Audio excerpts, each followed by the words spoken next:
Hello, I'm David Forbes, and welcome to this program on natural disasters and psychological trauma. Natural disasters such as bushfires, floods and cyclones are regular occurrences across coastal and rural Australia and cause more than $1 billion of damages each year. But apart from the damages to homes, businesses and infrastructure is the human impacts, which is death, injury and significant psychological and emotional impact on individuals and families. Recent events across Australia highlight a need for a continuing and improved capacity among health and other support workers to deal with the psychological impacts of natural disasters. For many of those workers, this is both a professional and a personal issue.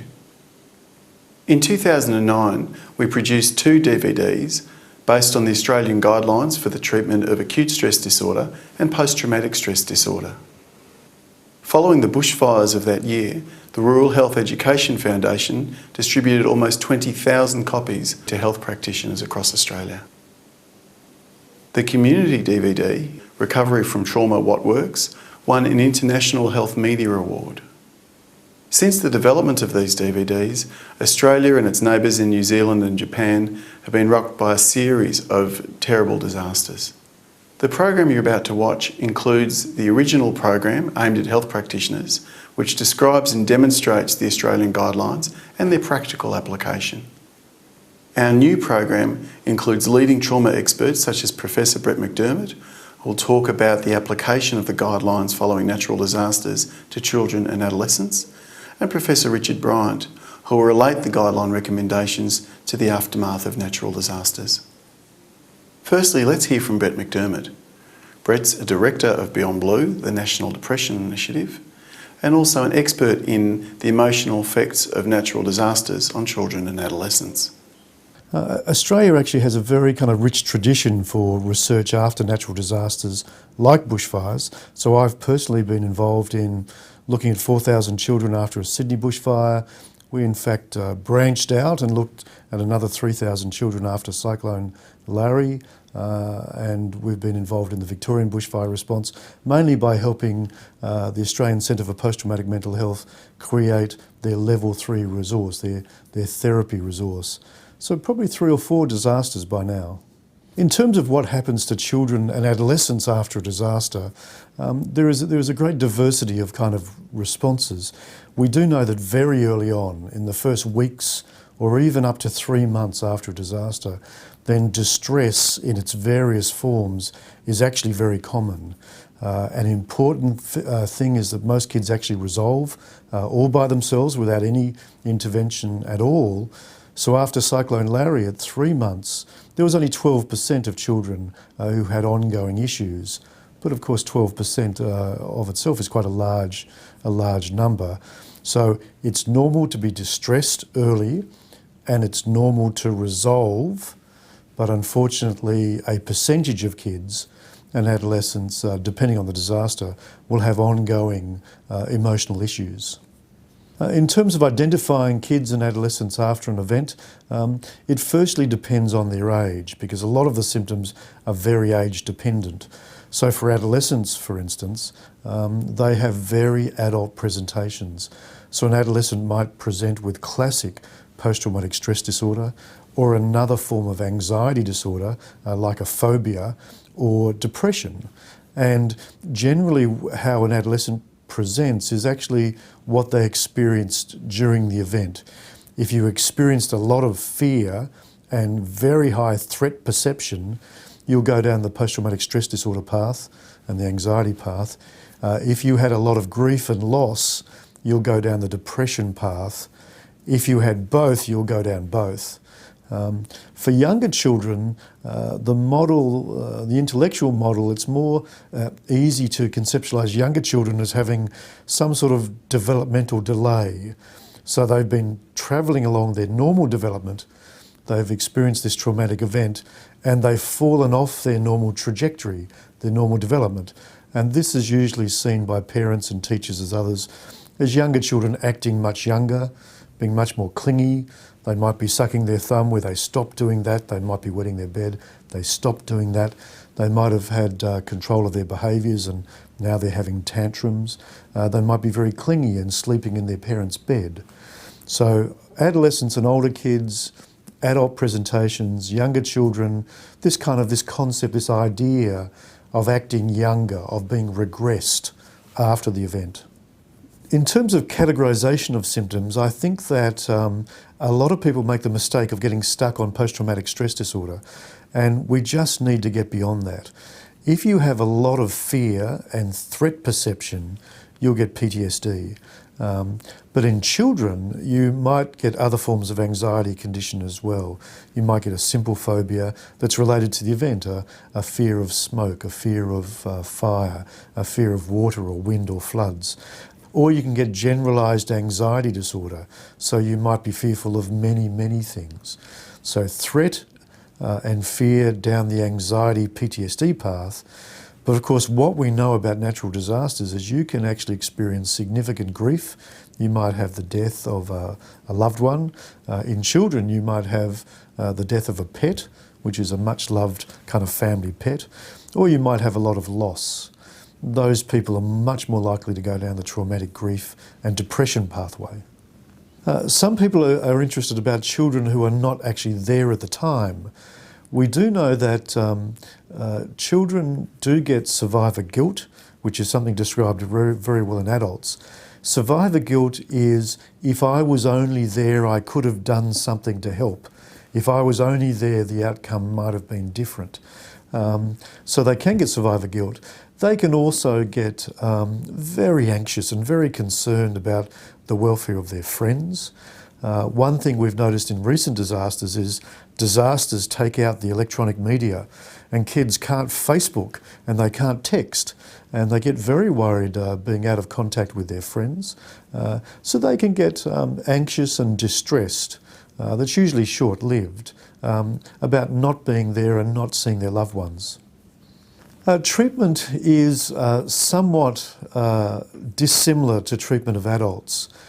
Treatment in children is generally a much broader concept. So we would work with the child, we will often work with the parents, and we'll work with the teachers as well. So just focusing on with the child first, the evidence base is still trauma-focused cognitive behaviour therapy, but you can't just apply an adult model. So for instance, in terms of behaviour therapy, if you're doing a hierarchical desensitisation or an exposure-like treatment, you have to involve the parents. They have to be the coach. They have to be the person who provides a lot of the motivation. They have to be the person who rewards obtaining every level in the hierarchy. So we have much greater parent involvement in the exposure tasks and the behaviour therapy. The major difference for cognitive therapy is you need to be very aware of the developmental stage of the child. So often we'll do cognitive therapy with cartoons, with drawings, with pictures, with a storybook. We might have an overarching narrative type story which still identifies dysfunctional thoughts and challenges dysfunctional thoughts, but it's in a very child-friendly way. Just to approach it in an adult way, children are very non-motivated to do that. We have increasing evidence that parenting actually changes after disasters, and one of the things that can prolong symptoms is actually parenting change. So for instance, if you become overprotective of a child during a disaster, this is completely appropriate. It's the right thing to do, and I became overprotective during the Queensland floods. If you are still overprotective 6 months later, then you're actually giving the child a very strong message the world is still a dangerous place, that the threat is still real, and you're actually probably encouraging the child to be anxious. The other things that parents can do is they can be not too empathetic, they can not be too kind of invested and interested in the symptoms, because again, if they talk about the symptoms too much, if they give a lot of physical comfort every time a symptom is mentioned, then for some children that can actually prolong the symptoms. So if every time you mentioned a flood or a fire, you got this magnificent hug and half an hour of intense attention, well, that's possibly not helpful. On the other end of that spectrum, some parents refuse to talk about the event at all. It's a closed topic in the family. No one's allowed to talk about it. And again, that's probably too far in the other direction. There needs to be some emotional space for processing of the event, and the parents have to kind of model normal coping. The last thing about parents is clearly they have to look after themselves. One metaphor is, the captain of a football team needs to be on their game for the team to work well. Parents have to model calm, control, parenting that the child can look at and see the adults in their life are doing, very well in terms of their own responses. One particular case is a child that was involved in a cyclone. There were brothers and sisters.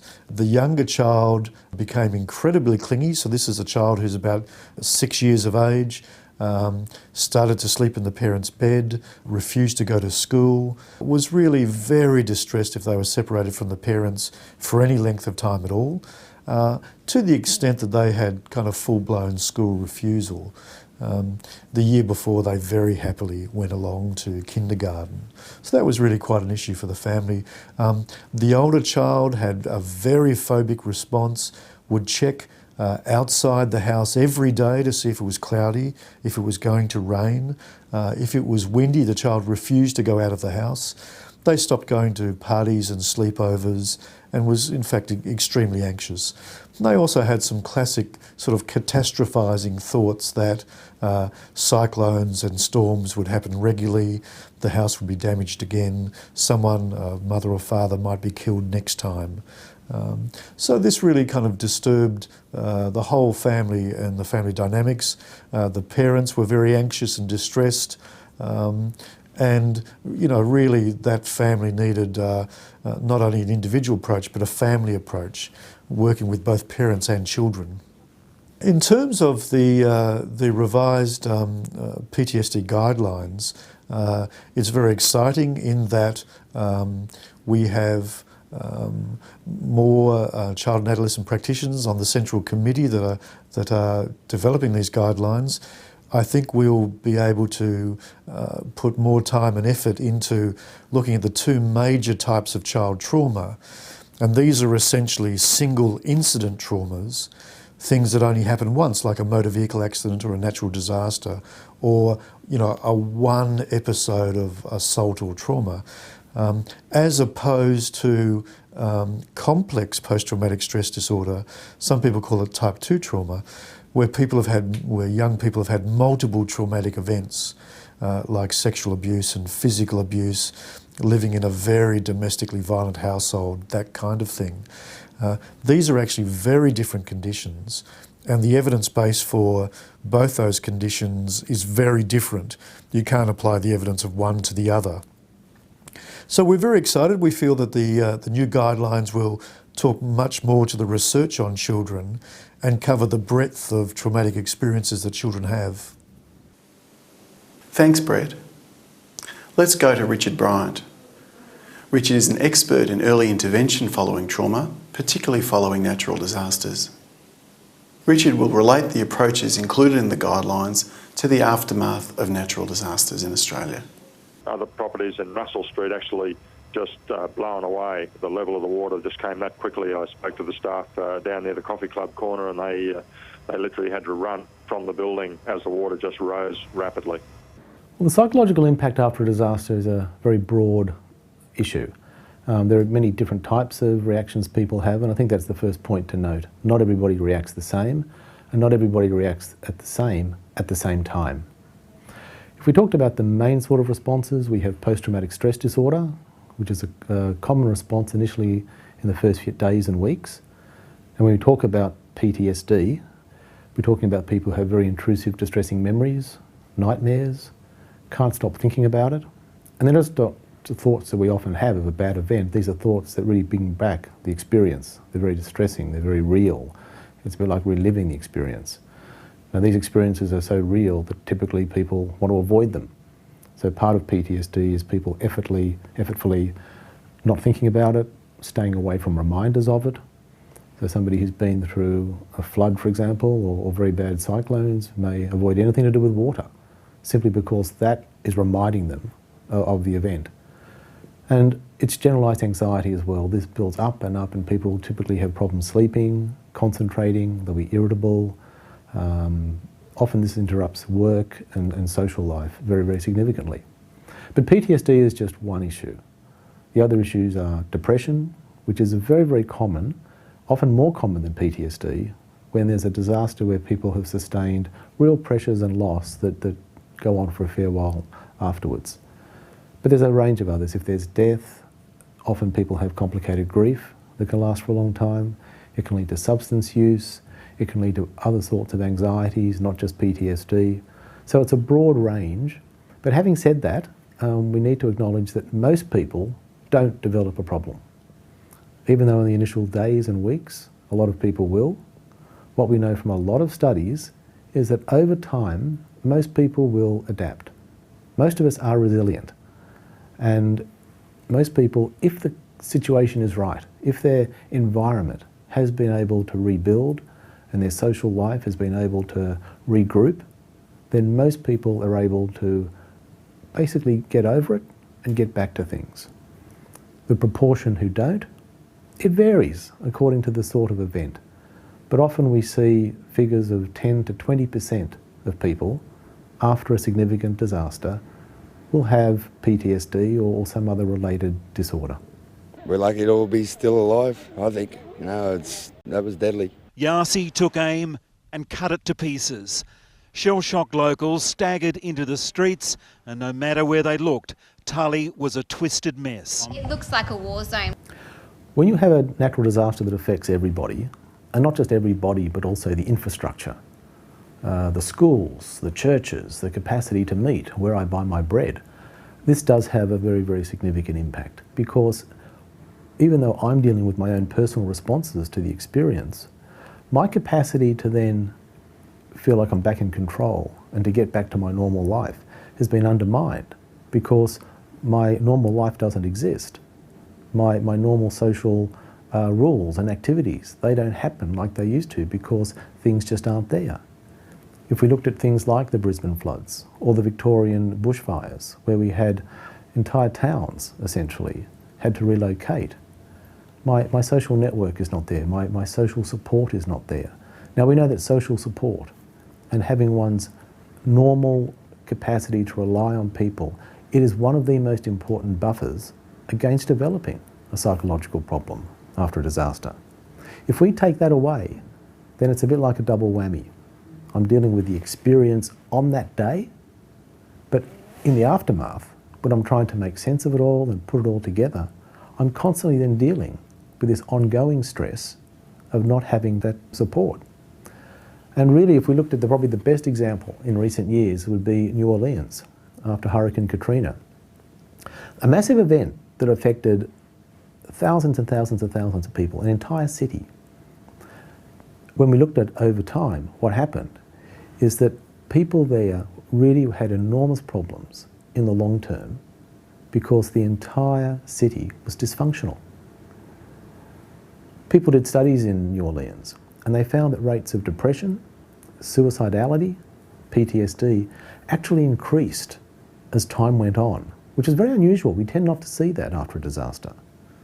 But we think the reason it did was that there was such a huge disruption to the whole community, and that people were still living in trailer parks 2 years later. People's normal social networks and supports just weren't functioning, and this basically wore people down. So when we have a natural disaster that does affect an entire community, it really is important to be aware of the individual, but also be aware of the context or the community, or the lack of it, that person is having to survive in. Well, the NHMRC treatment guidelines for PTSD, I think they apply to every occurrence where we see acute stress disorder or post-traumatic stress disorder. Because really what these guidelines do is that they've reviewed all the literature and they've looked at what is the best evidence that a particular strategy works for this particular syndrome. Having said that, we do need to be aware that there are some distinctions in natural disaster about how we apply the guidelines. Now, number one is, when do we apply them? Now, in the guidelines, it does note that we need to be aware of the individual's capacity to do treatment. So even though the person may have post-traumatic stress disorder or acute stress disorder in the first month after the event, and they've got all the symptoms, and we think we might want to treat them, and the guidelines say we should be doing trauma-focused psychotherapy for that person, we need to be aware of what are the other demands on that person. So for example, if I'm from Toowoomba in Queensland and I've got severe acute stress or PTSD, but I'm also dealing with the fact that I've lost a loved one, I've lost a house, all my friends are no longer with me at the moment because I've had to relocate. I've got so much on my plate at the moment. I'm dealing with so much. Do I really have the energy? Do I have the psychological resources to really take on active therapy at the moment? So I think one of the things we need to consider in adapting the guidelines to a natural disaster is the question of when. And we just need to be sensitive that anybody should always do therapy when they've actually got the resources to do it, and they're in a situation where they've got the social supports to help them. Now, many people will be able to do it, and by treating their PTSD, they'll actually function a lot better with the demands of the environment. Some people, on the other hand, they're having so much trouble just coping day to day with what's going on now. Maybe active therapy needs to wait, and maybe they just need some counselling and some support for now until they're in a space where they can do therapy.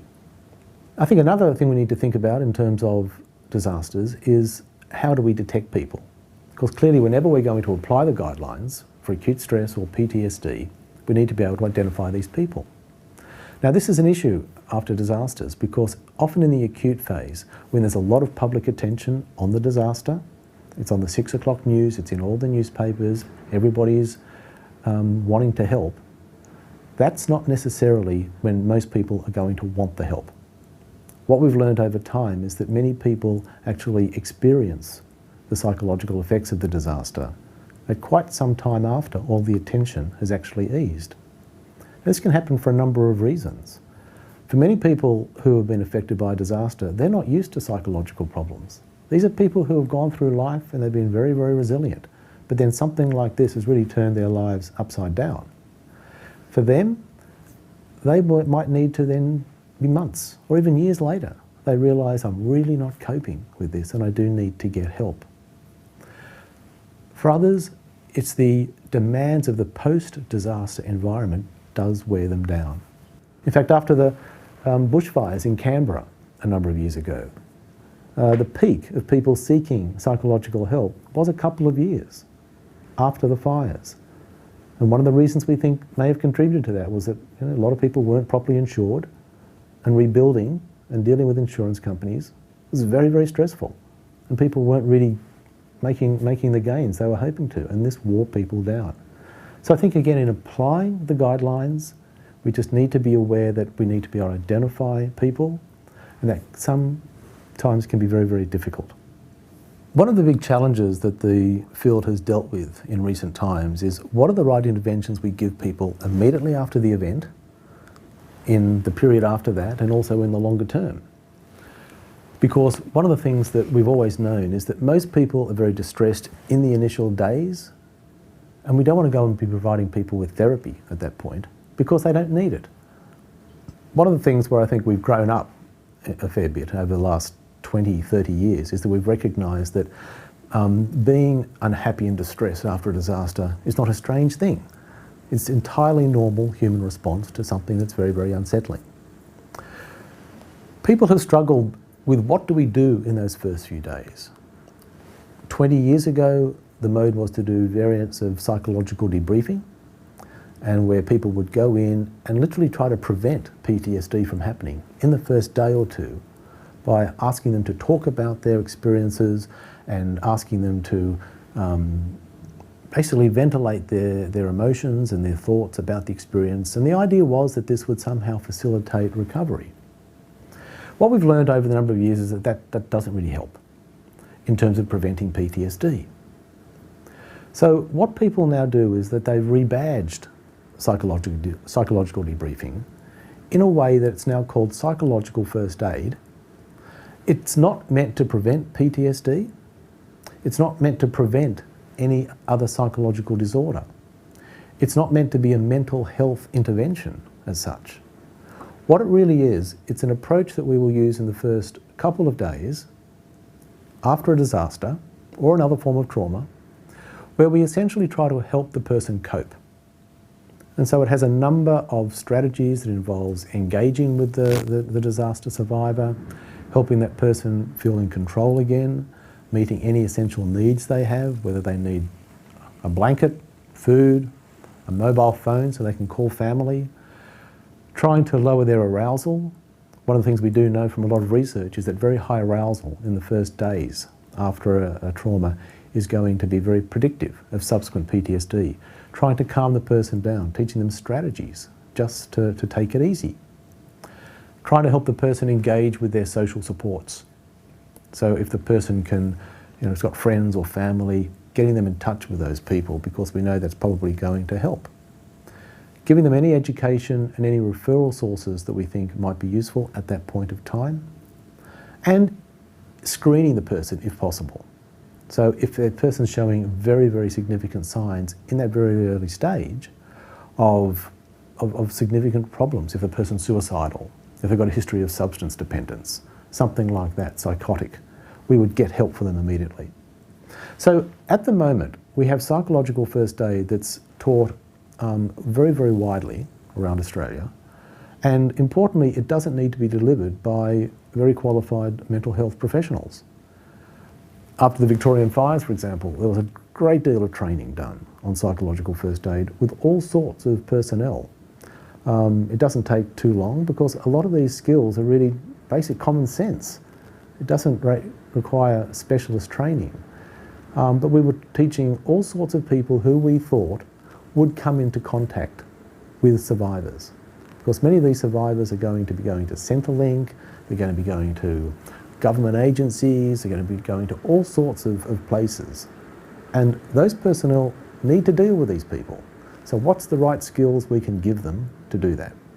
And the psychological first aid has really been able to package those essential low-level skills that are meant to be very supportive and meant to help the person cope. But that deals with the first few days. What do we then do after that? The normal scenario after a disaster is that the stressful events are very long-term. I mean, if we think of any recent disasters that we've had, even in 2011, the floods in Queensland. All right, we had those terrible storms, but then the flooding, came down. That took days. And then the cleanup, went on. And then we had more rain. And then we had, in some areas, cyclones, Christchurch, earthquakes, and the number of aftershocks that happen. And with each aftershock, we don't know, is that actually going to be another big quake? In Japan, earthquakes, floods. We have, more and more aftershocks, and then we have concerns of nuclear radiation, which is still ongoing. This is very, very normal. It's not the exception after a disaster.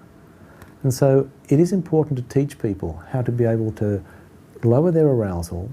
And one of the key issues in any kind of disaster is teaching people that they do need to be able to cope with stress, that it's not all safe now, but also teaching people how to just move on to being productive, doing their normal activities, and importantly, trying to regain some level of control. And this is the common theme across psychological first aid, all the strategies that are recommended in the treatment guidelines. The one thing that people lose in a disaster is their sense of control. And having a sense of uncontrollability is something that is very, very unsettling to anybody's psychological well-being. So we try to give people a sense of being able to control things, even though in reality I cannot control an aftershock. But there are things I can control. And so even being able to get up in the morning and go through my routine and feed the family and do the normal things, that actually gives me a sense of control, which is actually going to facilitate adaptation. So there are some things we can do. even though there are some things we can't control. Now, after the period of psychological first aid, and we're then moving into the weeks and the months later, that's really where the treatment guidelines come in, because that's when we're starting to talk about people who aren't just having a transient stress reaction, which is not unusual, but these are people who are having a persistent problem. And so how do we then treat those people? And so what the guidelines would be saying is that if the person's presenting with some level of post-traumatic stress, these are the particular strategies that should be involved. And as the guidelines say, it's essentially trauma-focused psychotherapy.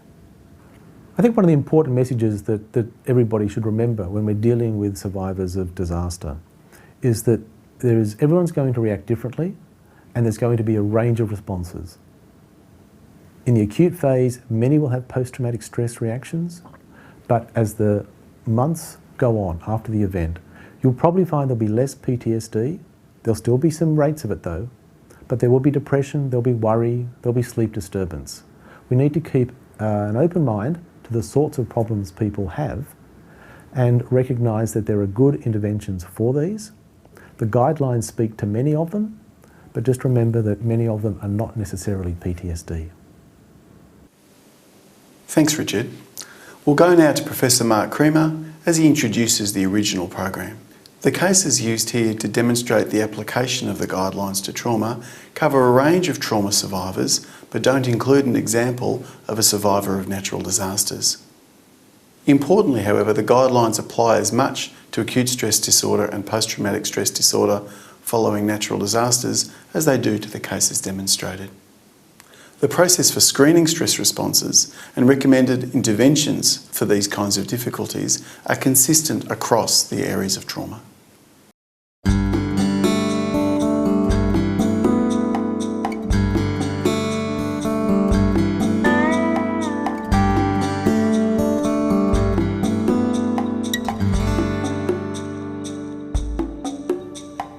Hello, I'm Professor Mark Creamer, Director of the Australian Centre for Posttraumatic Mental Health at the University of Melbourne. At some stage in their lives, most people will experience one or more very frightening or traumatic events. Thankfully, most will recover with the support of family members and friends, but some will go on to develop more serious mental health problems like post-traumatic stress disorder or PTSD. The Australian guidelines for the treatment of adults with acute stress disorder and post-traumatic stress disorder outline the best approach to helping people recover from trauma.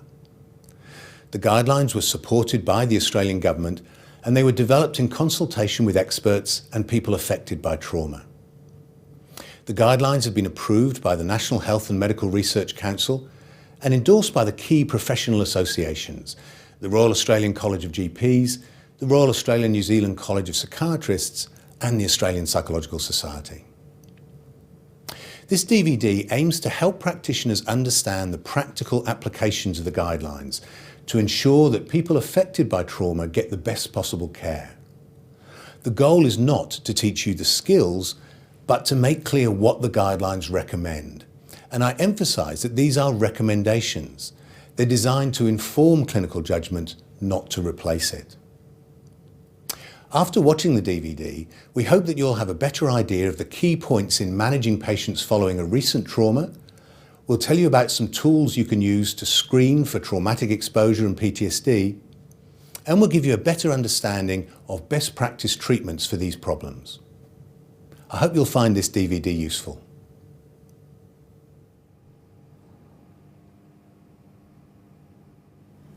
When someone presents within the first week or so after a trauma, the guidelines recommend basic psychological first aid. Essentially, this means providing support, ensuring that the person's practical needs are met, and encouraging them to look after themselves and make use of the social support offered by family and friends. There are three key principles for helping someone at this early stage. Firstly, to monitor how they're going over the first few weeks. We call this watchful waiting.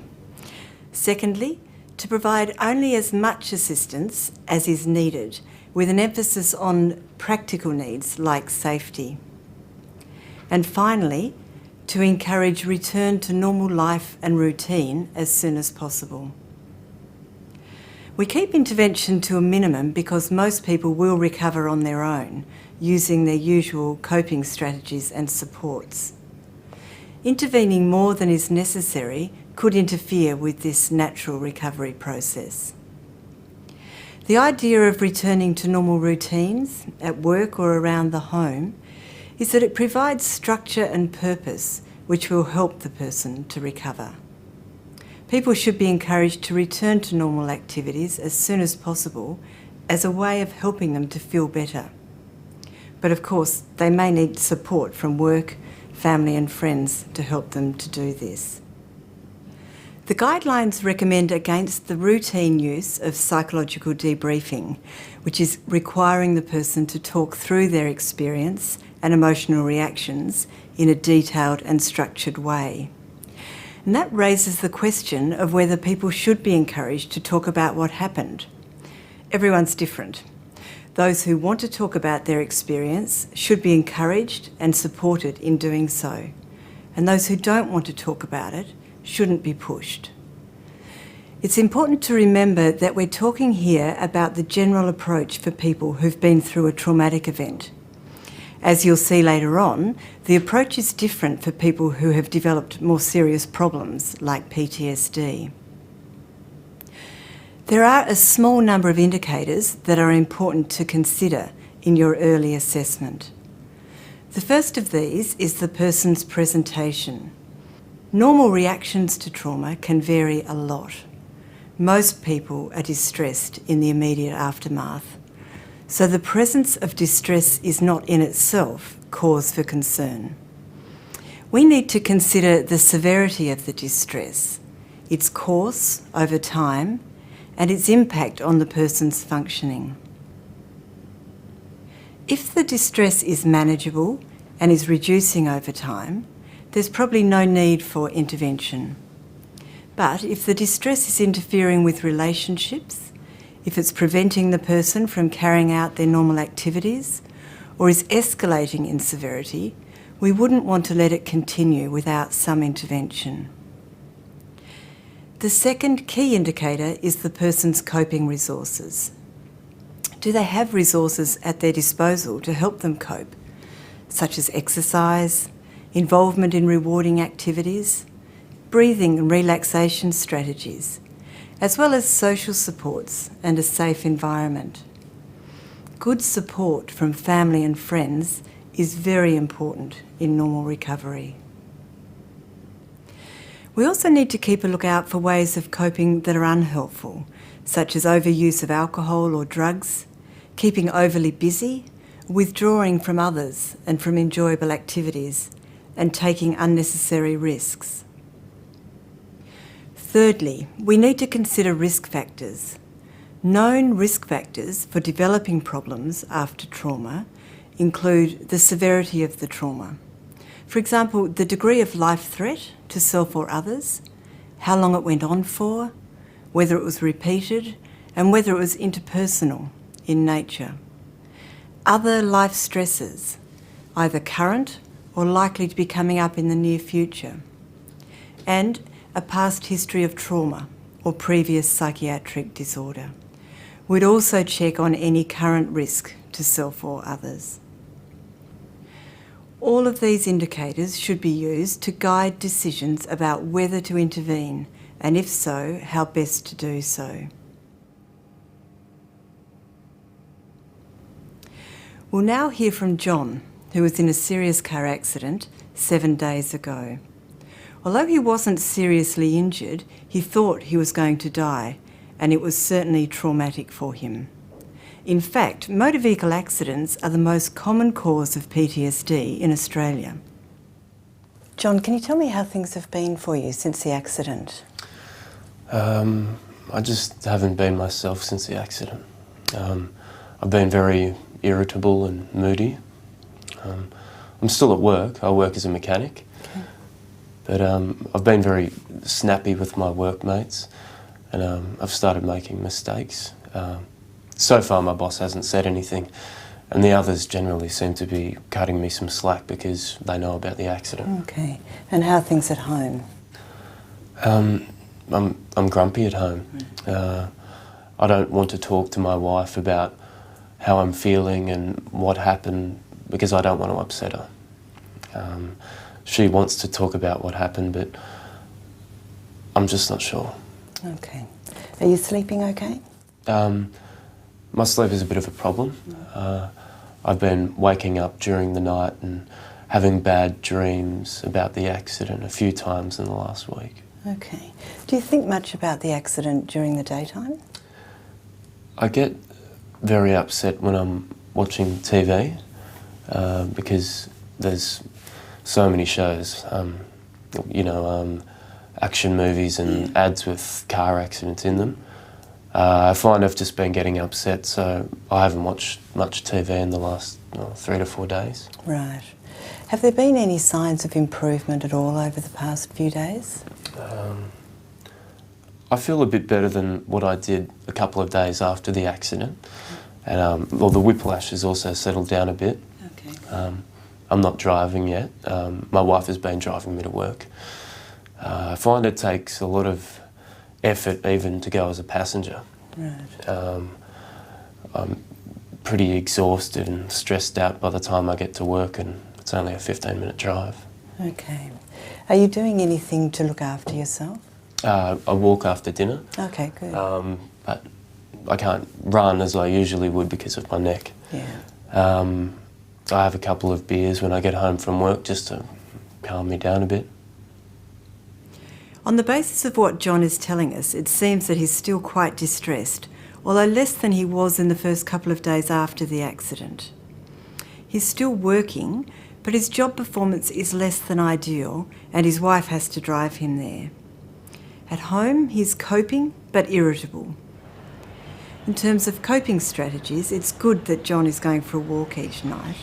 As well as being enjoyable, walking uses up energy and will reduce John's level of arousal, feelings of being wound up.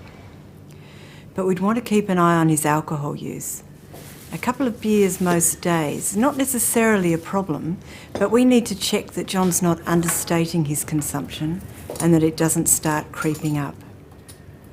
We'd advise John to be cautious about using alcohol to help him cope and probably suggest keep it to a minimum. John's wife sounds as though she's supportive, but John isn't really using that support. He says he doesn't want to talk to her about the accident because he thinks it might upset her. This may be true, or it may be that John just doesn't want to talk about it himself.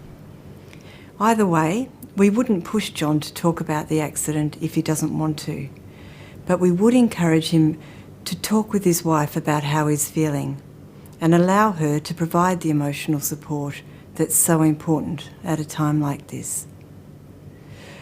We'd encourage him to keep going to work and perhaps planning ways he can get some time out for breaks during the day to keep it manageable. We'd also suggest he stay with household routine as much as possible, although perhaps postpone anything that's particularly stressful for a week or so, if that's feasible. We'd also advise John how to gradually start to drive again. For example, he might start by getting used to sitting in the driver's seat when the car is parked, and then work his way up to going for short drives around the neighbourhood. Medication is probably not required at this point, although we might consider short-term sleep medication to help him get a few good nights' sleep. If John had reported that his distress was still very severe or was escalating, then we might consider using sedating or calming medications. It's important to bear in mind, though, that medication of this nature, especially the benzodiazepines, don't treat the underlying condition, and longer-term use isn't recommended. Is there anything you wanted to ask me just about how things are going, or any comments you have about how John's been since the accident? Well, he's been really grumpy and really difficult to live with. Right. If there's an opportunity for you to talk to family members at this stage, it's certainly worth doing. This allows you to reassure the family about normal reactions to trauma and reinforce the strategies to promote recovery that have been discussed with the patient. It's also helpful for family members to be aware that more help may be required if the person's distress doesn't seem to be settling, or if they're turning to unhelpful coping strategies such as alcohol. On the basis of John's presentation at this point, we'd probably make an appointment for him to come back in a week so we can monitor his recovery. Come and have a seat. A week later, John returns for his next appointment. So it's now 2 weeks after the accident. Yeah.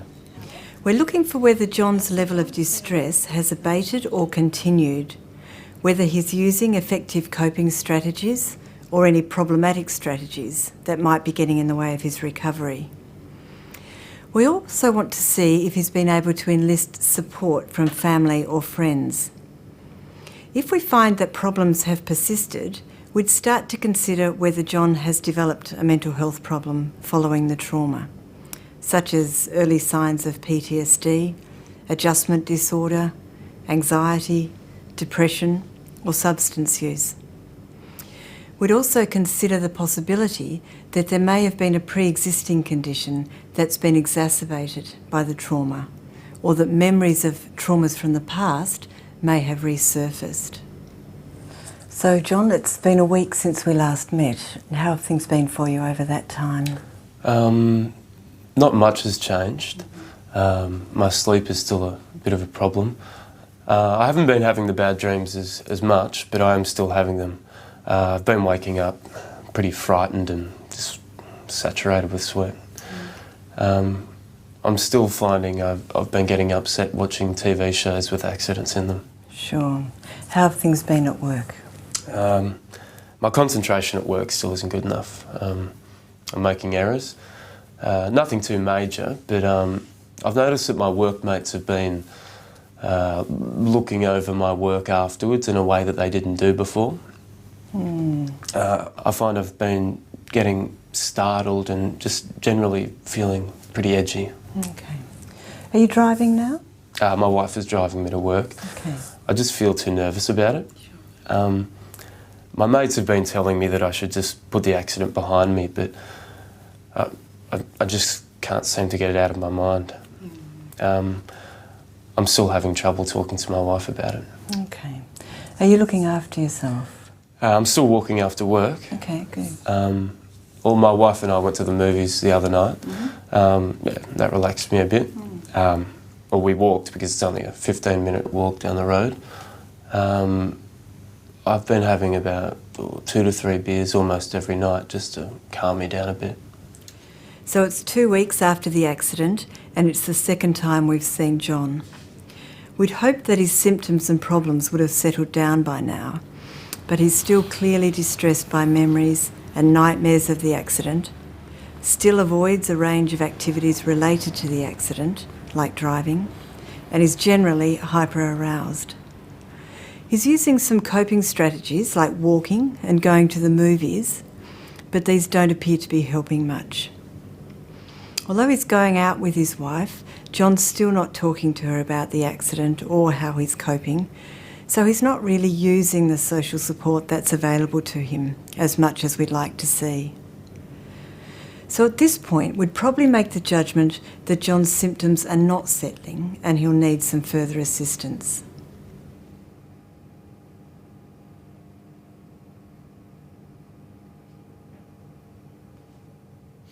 John spoke openly to the clinician about his traumatic event, but we need to be aware that many people who experience traumatic events do not report them to their health provider. Often they present to the GP or other health practitioner with non-specific health problems, and sometimes it takes a bit of detective work to uncover what's really going on. Hi Sarah, come through. Thank you. This is the third visit for Sarah, who's repeatedly presented with headaches, gastrointestinal problems, disturbed sleep, general relationship problems and work difficulties. These features may be indicators of a range of mental health problems, but they should also start us thinking about the possibility of an underlying traumatic stress condition. What do you do if you think the person's presenting problems might be due to a traumatic experience? Often clinicians are hesitant and apprehensive about directly asking the person if they've been through a traumatic experience. We know that this can be difficult, but might be the only way forward if the person is reluctant to raise it themselves. This is more likely for traumatic events such as sexual abuse or assault that tend to be associated with shame and stigma. In inquiring about prior trauma exposure, it may be useful to ask questions about life events around the time the symptoms started. For example, was there anything unusual, stressful, or particularly traumatic going on in your life around the time you first started having trouble sleeping? It may be also useful to ask questions about exposure to specific traumatic events, including those that are more difficult to talk about. Sarah, have you ever experienced any particularly frightening or upsetting events? What do you mean? Well, for example, have you been in a serious car accident or been the victim of an assault or sexual assault? Yes, I was raped by my ex-boyfriend 2 years ago. Okay, perhaps we should talk about that. In the brochure accompanying this DVD is a brief list of screening questions for exposure to potentially traumatic events. You may wish to read these out to your patients when checking for trauma exposure. Alternatively, as we saw in the example previously, you may initially pick out the ones you think most pertinent, perhaps asking the full list at a later time if it seems appropriate. When the person has told you about a traumatic event, you might want to consider, amongst other mental health problems, a diagnosis of PTSD. PTSD has 4 key symptom groups. These include the re-experiencing of the traumatic event, active attempts to avoid thoughts and reminders of the event, a sense of numbing, and an elevated level of arousal.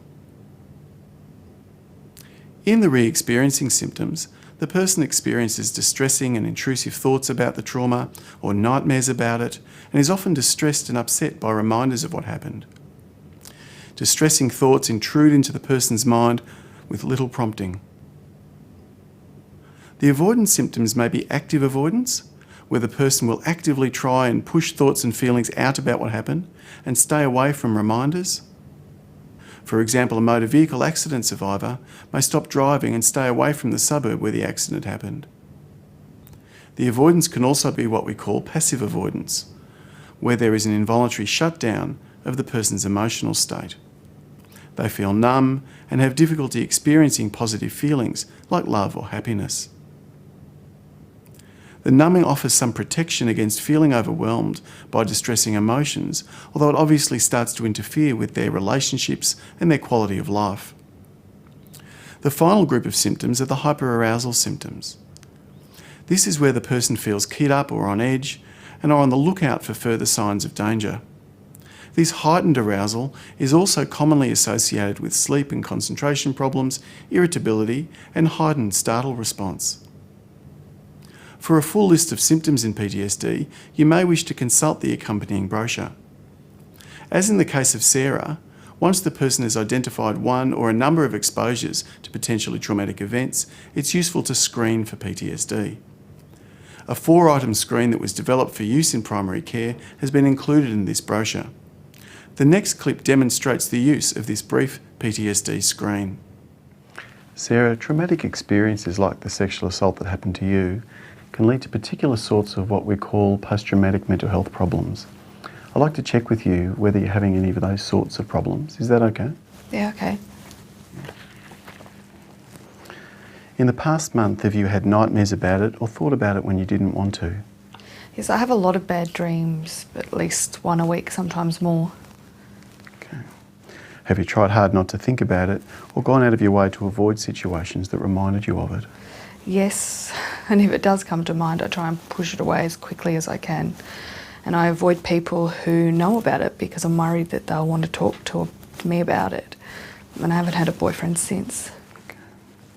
Have you been constantly on guard, watchful or easily startled? Yes, I'm very jumpy if someone comes up behind me, and if I'm at a party I find myself scanning the room for men that look dangerous. Okay. Have you felt numb, detached from others or your activities or your surroundings? No, not really. Sarah has endorsed 3 of the 4 items and is highly likely to meet criteria for a diagnosis of PTSD.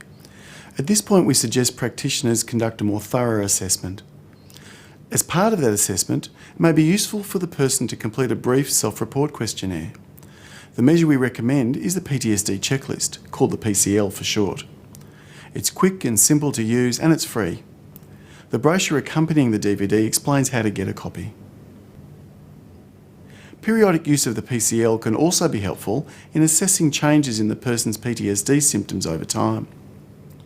While the focus of the DVD is on PTSD, it's obviously important that we assess other mental health problems, either as comorbid to PTSD or as problems in their own right. These problems include depression, other anxiety disorders, and substance use problems. It's also important to assess general safety issues, social and vocational functioning, social supports, and physical health.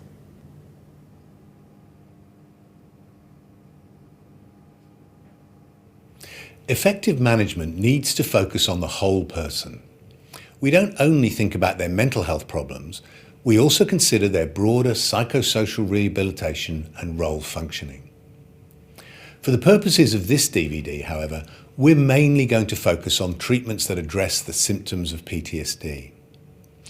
We'll discuss the evidence-based psychological and pharmacological treatments for this condition. A key point here is that trauma-focused psychological treatment for PTSD, which we'll describe in a minute, has been found to be more effective than any pharmacological treatment. Medication can be a very useful adjunct to trauma-focused treatment, but it should not be used in place of it where psychological treatment is suitable and available. Having said that, the reality is that the only treatment most people with PTSD receive is pharmacological, and so we'll be talking further about those approaches a little later. Essentially, trauma-focused therapy consists of 3 elements. The person is assisted in a controlled, safe and systematic manner to confront the memory of the event. The memory is worked through until it no longer evokes the same level of distress. This is known as imaginal exposure. Together with this, the person is assisted in systematically confronting situations, people and places that they may be avoiding due to their associations with the trauma. This is known as in vivo exposure.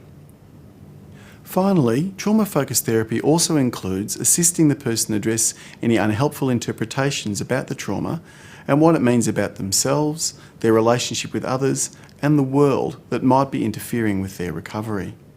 This is known as cognitive therapy.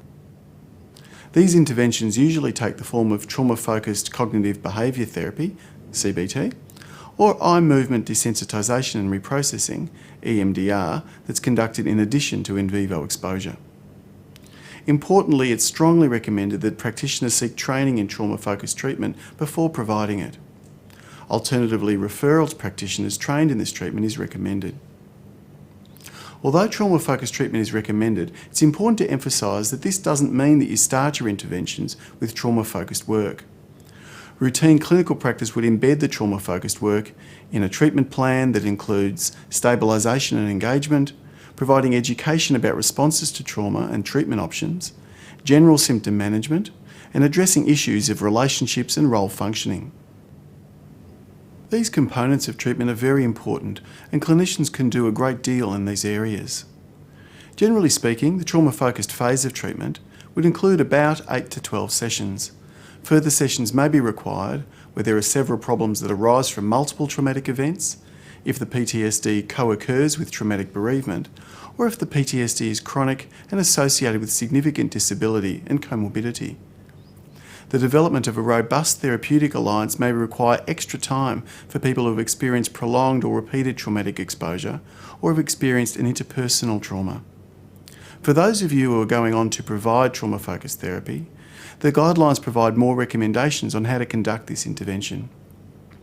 It's important to carefully introduce trauma-focused treatment to the person, what it involves, and the rationale for treatment.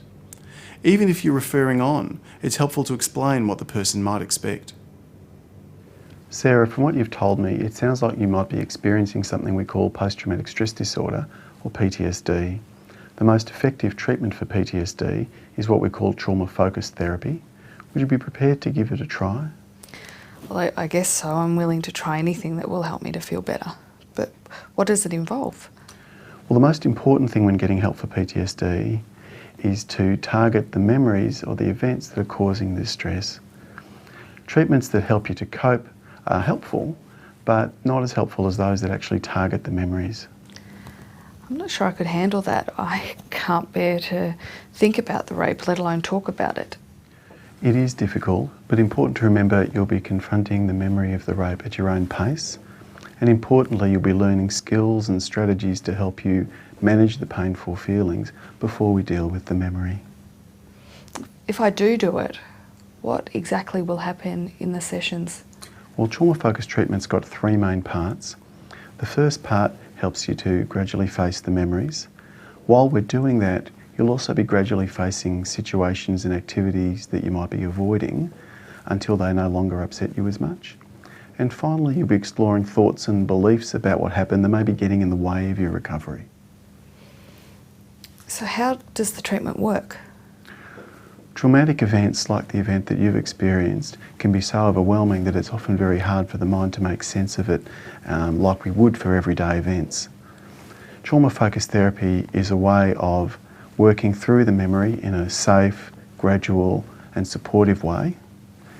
By digesting the memory in this way, we can store it then alongside other memories for everyday events. That's not to say that it won't be distressing to think about, but at least it won't be overwhelming. And when it feels okay to think about, then you won't spend so much time and emotional energy trying to avoid it, and you can get back to a normal life. So how long does the treatment last? Well, the part of treatment that we call trauma-focused lasts for between 8 and 12 sessions, although we can't say for sure. But importantly, we'd be spending some time helping you develop skills and strategies to deal with the painful feelings before we dealt with the memories. Would you be prepared to give it a try? Okay, if it will help me. Okay. There are 3 or 4 different trauma-focused therapies listed in the guidelines. If one form of these treatments fails to produce a sufficient response, we suggest you consider another. Where no trauma-focused psychological therapies are effective, available or acceptable to the person, consider non-trauma-focused interventions such as anxiety management or pharmacotherapy. There is a range of circumstances in which pharmacotherapy is indicated. These include where it helps the patient achieve the level of stabilisation required to be suitable for trauma-focused therapy, or where the patient is unwilling to engage in trauma-focused therapy, has not gained significant benefit from trauma-focused therapy, has high levels of dissociative symptoms likely to be exacerbated by therapy, or in situations where the first-line psychotherapy is unavailable. Unfortunately, there is no specific anti-PTSD medication. Where pharmacotherapy is considered, the best evidence is for the selective serotonin reuptake inhibitors as a class of medications. Existing evidence does not reliably distinguish a preferred SSRI in the treatment of PTSD. So, the SSRI that you are most comfortable prescribing would be appropriate as a first-line pharmacological intervention. Other newer antidepressants or tricyclic antidepressants would be considered as a second-line intervention. A third line of treatment may involve the use of older Mayo inhibitor antidepressants, although these should preferably be prescribed by a psychiatrist, given their side effect profile and the complexity involved with their use. The safety concerns associated with overdose of tricyclic or Mayo inhibitor antidepressants need to be considered in patients presenting risk of self-harm. Where symptoms have not responded to antidepressant treatment, control studies have demonstrated the potential benefits of adjunctive atypical antipsychotics. Again, these would preferably be prescribed by a psychiatrist given concern with potential side effects. When pharmacotherapy is required in the acute management of a patient with PTSD, sedating, calming or antidepressant medication may be used. The treatment goal in this setting is symptom relief. There is no evidence that any pharmacotherapy used in the acute situation can prevent subsequent PTSD. However, it is worth noting that long-term use of benzodiazepines is generally not recommended due to risk of dependency and the possibility that they may interfere with natural recovery processes. When using antidepressants, increase the dose if the patient is not responding, being mindful of side effects. When effective, provide a 12-month initial course of the medication. Stopping antidepressants should be via gradual weaning to reduce the likelihood of discontinuation symptoms and the risk of early relapse. To reiterate, only use pharmacotherapy as the first-line treatment if trauma-focused psychological therapy is not available. Pharmacotherapy should always be supported by optimal psychotherapy for the individual in their given circumstances.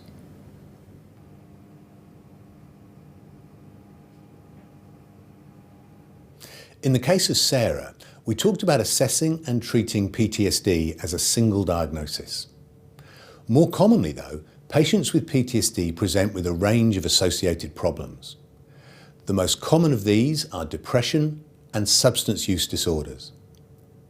Let's take a look at how the guidelines recommend sequencing treatment for PTSD for someone with comorbid problems. There are other problems associated with PTSD. So the question is, in what order should these disorders or problems be treated? Where PTSD is comorbid with depression, the guidelines recommend treating the PTSD first when depression is mild to moderate. This is because the depression will often improve as PTSD symptoms reduce. However, if the symptoms of depression are severe, then they should be treated first. This is to minimize the risk of suicide. It is also to improve the ability of the person to tolerate therapy and to increase their capacity to concentrate. If their depression is severe, they may even have difficulty getting into treatment.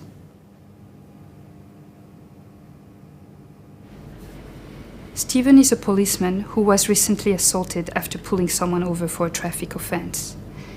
In the past, Stephen has been exposed to multiple traumatic events of varying severity over his policing career. This latest event exacerbated PTSD symptoms that had already been accumulating from his past exposures. We need to assess Stephen's depressive symptoms and decide how to treat him. Stephen, you mentioned being depressed. Can you tell me a bit more about that?